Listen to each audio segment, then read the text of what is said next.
Hello friends, welcome to my YouTube channel. Today I will show you how to sum multiple columns based on the multiple criteria. So this is the data set we have.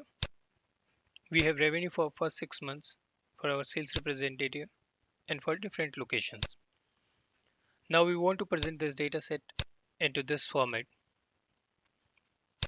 So if I talk about this cell, we want to see the revenue generated by Michael in India in first quarter. So first thing which comes in our mind is SUMIFS. But when we start with SUMIFS, so we have first criteria called sum range and we can specify only one sum range.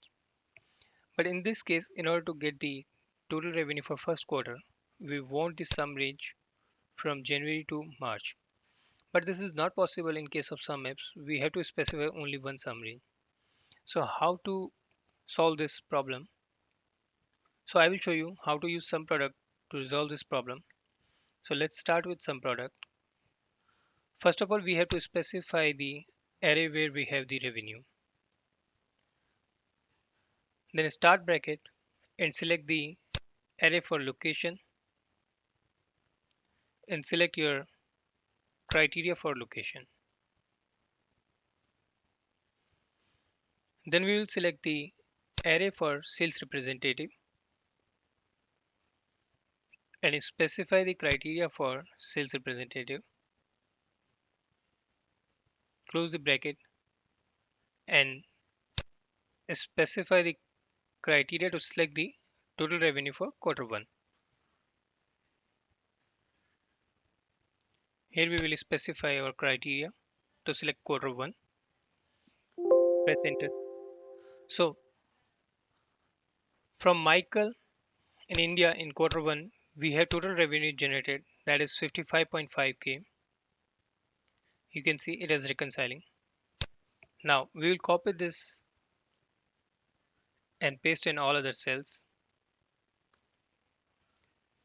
So our total revenue for first quarter is this one, and let's check from the data set. Okay, so it is reconciling. Now we will copy this formula, and as we have to update our quarter 2 table as well, we will paste this formula in quarter 2. But only one thing we have to change. We have to change our criteria from quarter 1 to quarter 2. Press enter, copy this formula and paste this formula in all other cells. So this is the total revenue generated in the quarter 2. Let's check in the main data set. So it is reconciling. So we are good with this. I will show you again the formula. I hope you all have liked this video. If yes, then please share, comment and subscribe our channel. And please don't forget to share our video with your friends. Bye bye. Take care. Have a nice day.